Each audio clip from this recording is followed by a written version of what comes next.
Hello, welcome to Walk in the Park. My name is Tony Ingram, and this is episode 157, recorded on January 18th, 2017.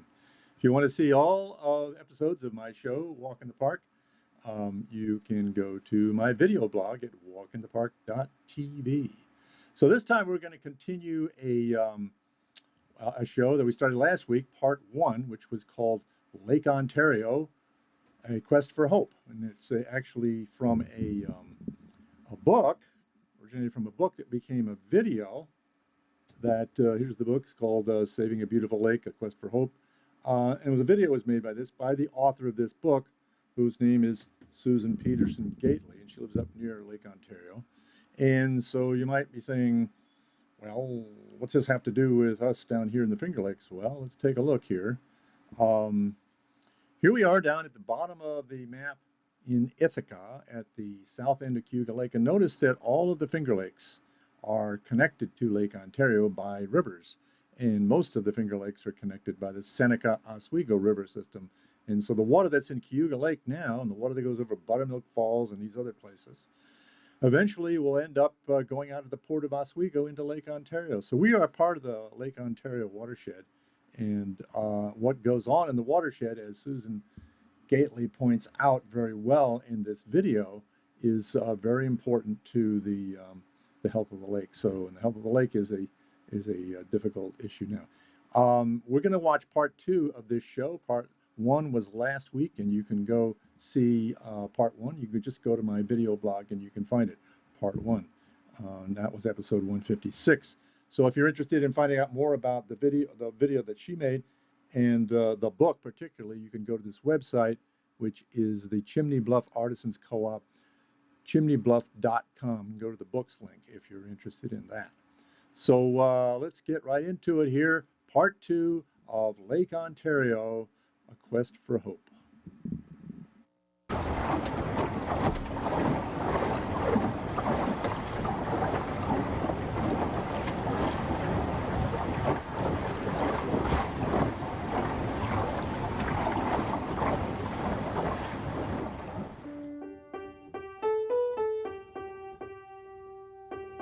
The small, remote Canadian island of Maine Duck is a good place to explore human impacts on the lake's ecosystem.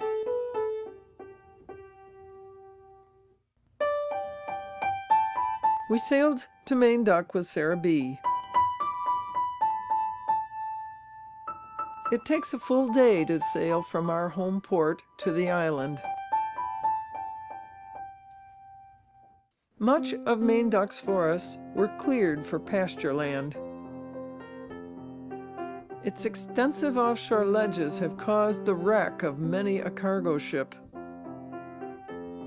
This coal carrier, the Randall, was destroyed by a November storm in 1920.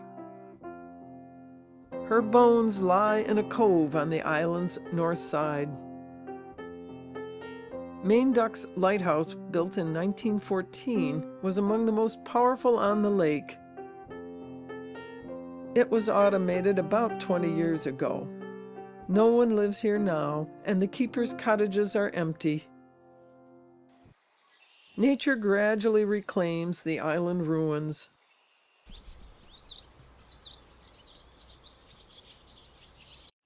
The road to the lighthouse has nearly vanished.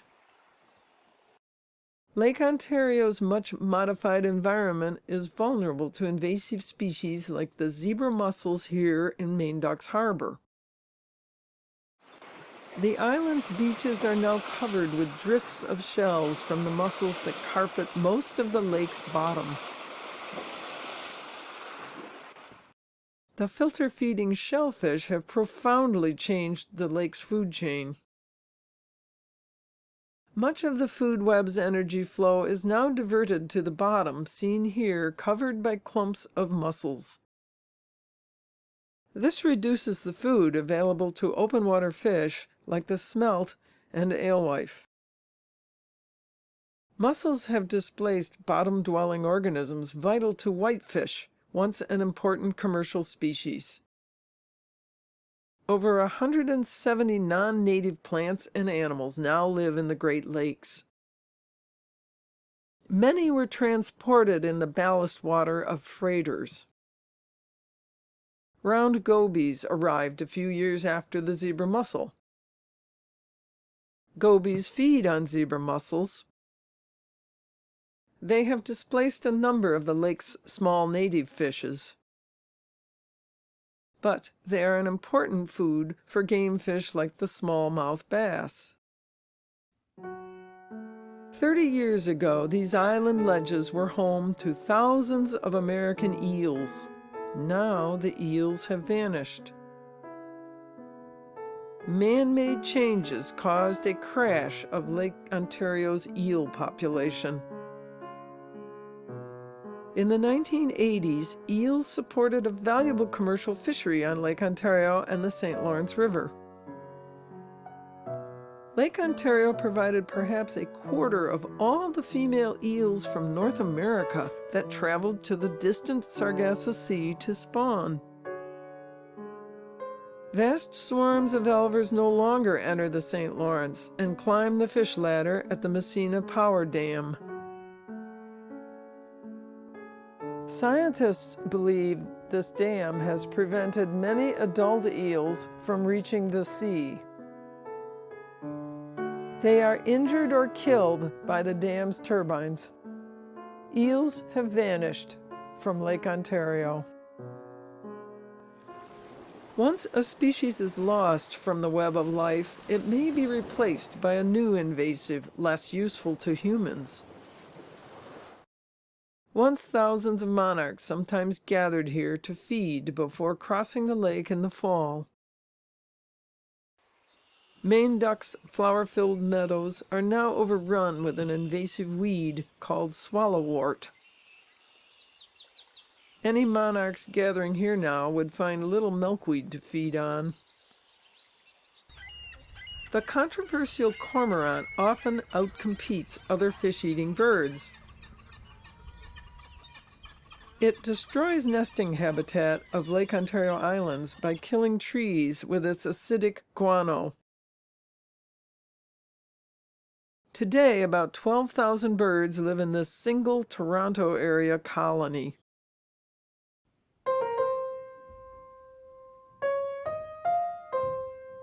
Efforts are being made to restore natives to the lake's web of life.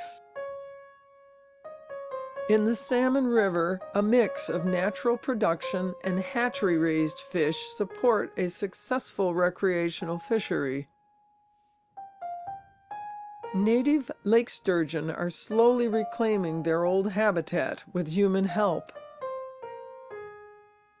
Hatchery-raised young sturgeon like this are showing excellent growth and survival after release in the lake. In the 1960s, pollution-sensitive ospreys and eagles vanished after toxins made reproduction impossible. Today they fish our waters again. Nature still retains some ability to restore intricate relationships and connections if we work with it.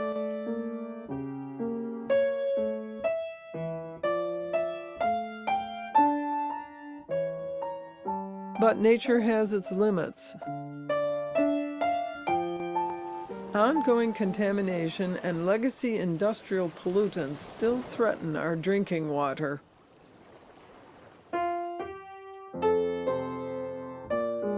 Oswego is the oldest freshwater port in America. Industry developed here and elsewhere on the Great Lakes because of water. Oswego is home to several nuclear and fossil fuel power stations and to an aluminum rolling plant. They all depend on the lake. Water made it possible to ship tens of thousands of tons of coal to Canada's factories. This was once the busiest harbor on all the lake. Hydropower made the port city grow. Water, diverted from the river by a canal on the right, drove the machinery of mills and factories. Water also provided inexpensive cargo transport to East Coast markets via the Erie Canal. Today, several hydro stations continue to generate electricity. After the Oswego Canal connected the port to the Erie, an economic boom followed. Canal boats transported freight to distant markets. In the 1850s, possibly no other port shipped more flour than Oswego. It remains a working port, handling cargoes of cement, asphalt, and aluminum ingots, seen here stacked by the warehouse.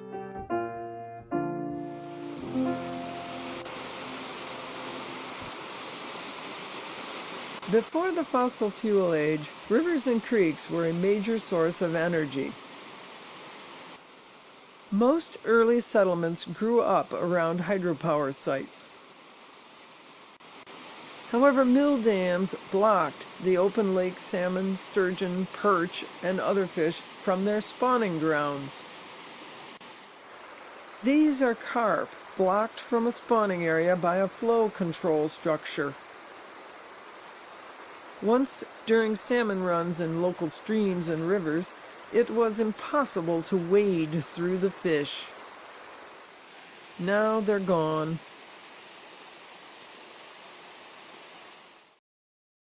When industry at Oswego, Hamilton, and elsewhere shifted from hydropower to coal and oil, more pollution followed. Oswego was once home to several Superfund sites. Millions of dollars have been spent on cleanup, so some of the sites could be redeveloped. The first large hydroelectric plant in North America was built at Niagara Falls. Early chemical and electroplating industries developed along the river to take advantage of the inexpensive electricity here.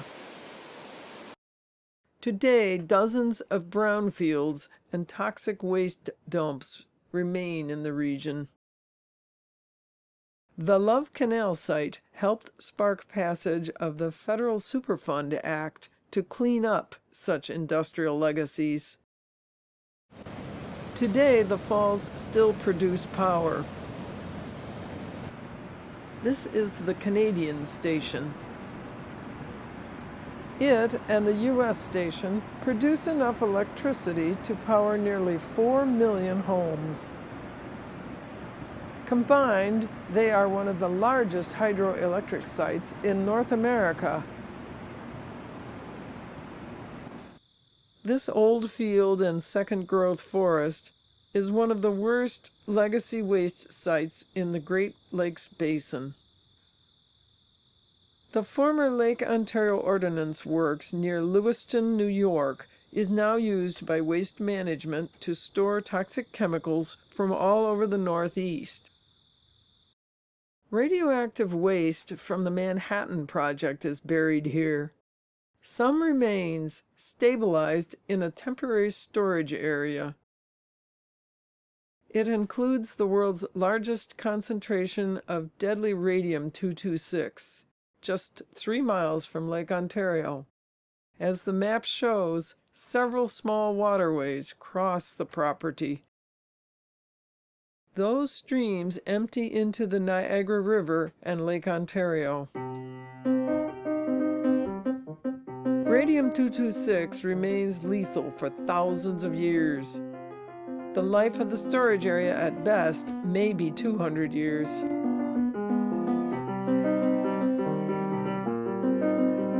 Will we ever budget the billions needed to clean it up?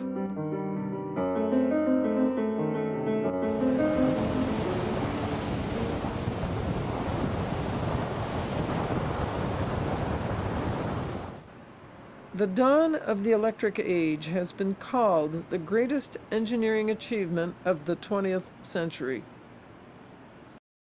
Modern thermoelectric plants require large volumes of water to operate their steam-driven generators. Over a dozen commercial nuclear reactors use Lake Ontario. Plants like 9 Mile 2, with cooling towers, withdraw water from the lake and send it aloft. Once-through plants use water to recondense steam and return the heated water to the lake. This disrupts plankton and thermal structure. 22,000 megawatts of water-dependent power capacity stand on our shoreline. Some of the oldest nukes in North America use the lake's water. 9 Mile 1 went online in 1969. The Ginna plant began production in 1970. 2 of the reactors at Pickering near Toronto have been shut down because of age-related safety concerns.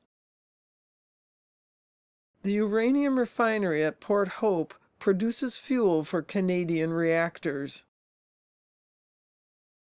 It began processing radium back in the 1930s, some of which ended up in the Ganaraska River. Port Hope is home to the largest low-level rad waste repository in Canada. It sits on the shore of Lake Ontario, just west of town.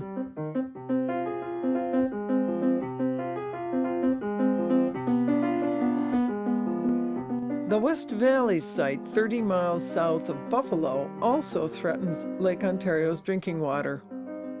A tributary to Lake Erie flows a few hundred yards from it. It contains high and low-level radioactive waste from the 1970s.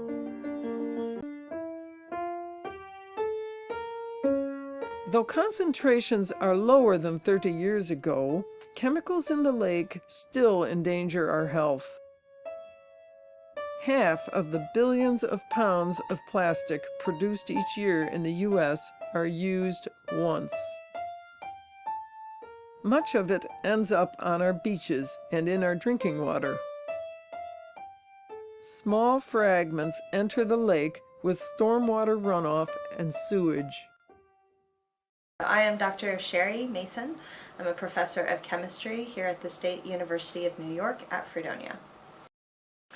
So microbeads are small spherical balls of plastic that are incorporated into certain personal care products in order to act as exfoliants.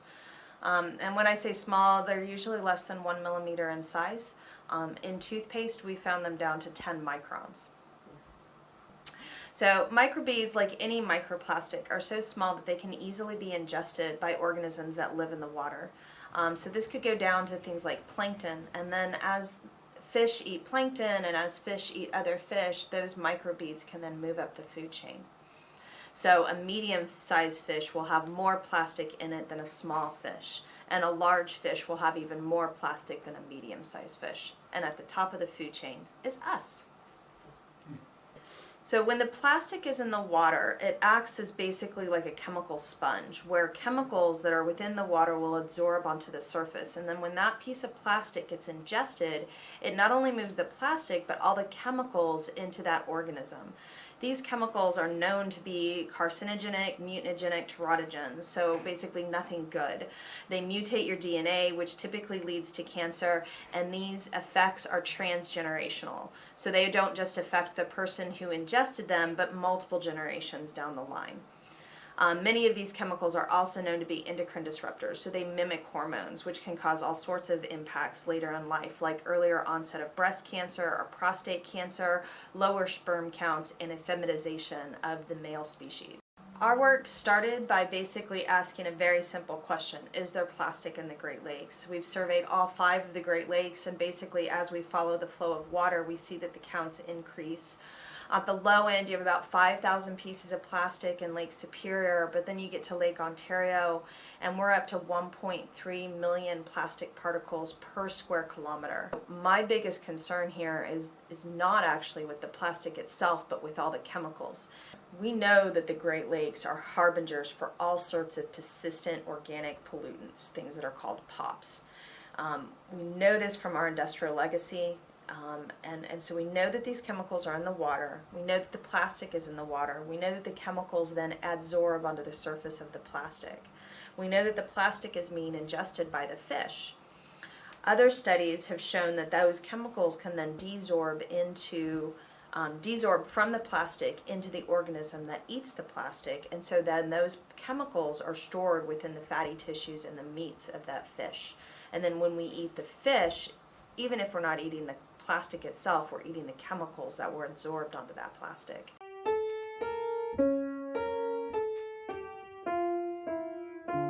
An increasing number of people believe we will never solve the problems of the Great Lakes without establishing a new relationship with our waters.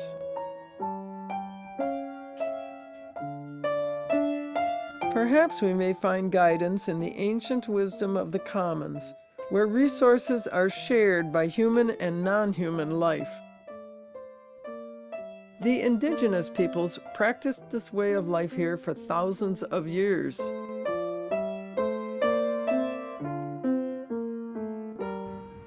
Paul Baines of Toronto is part of a binational effort to reestablish that ancient relationship.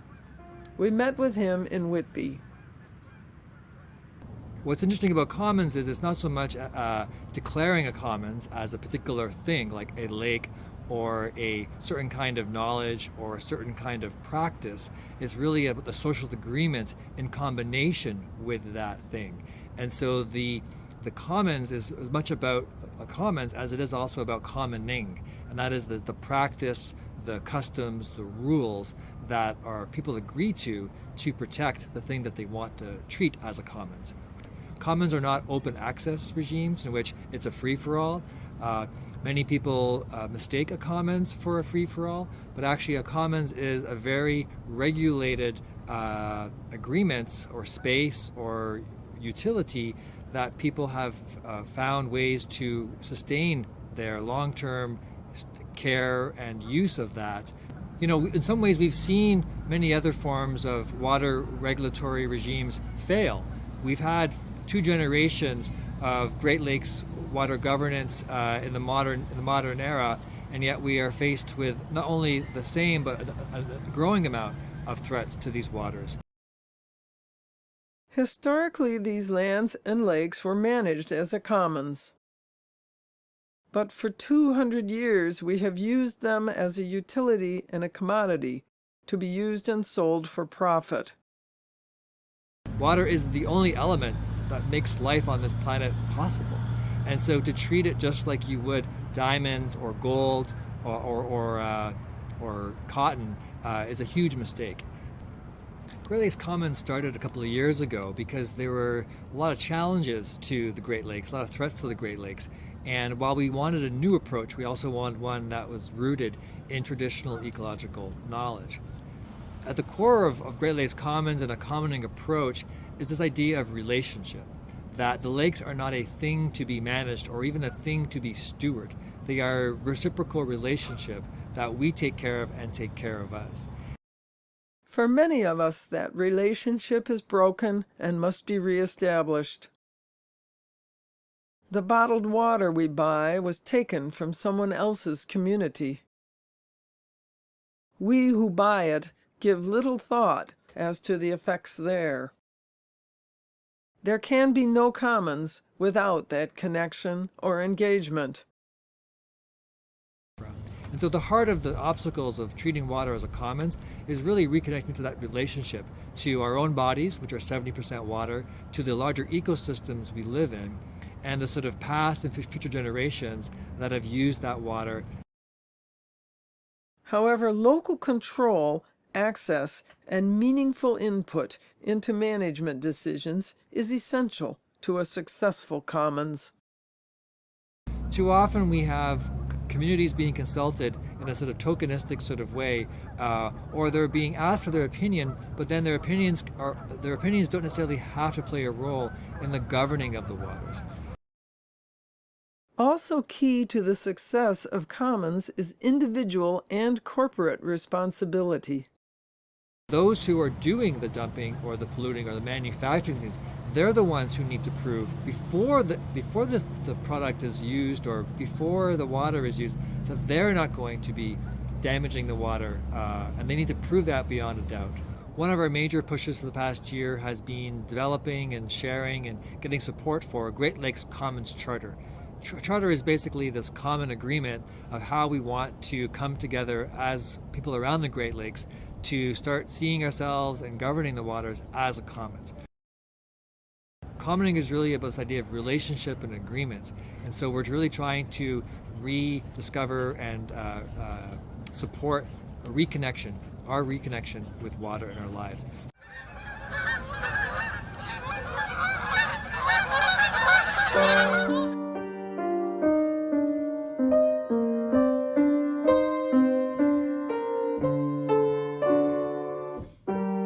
Water moves endlessly through the intricate, interwoven Great Lakes ecosystem.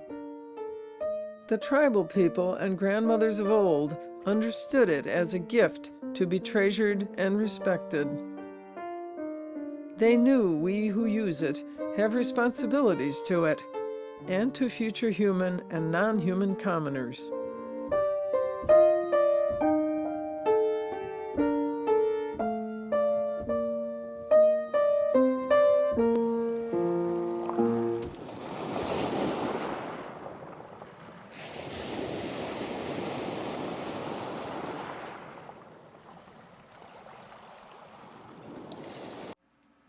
Okay, it's the end of the Lake Ontario Quest for Hope.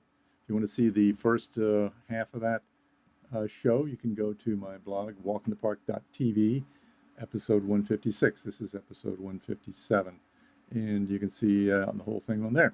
So thanks for joining me. We're run out of time now, so we'll say goodbye for this time, and hope to see you again soon.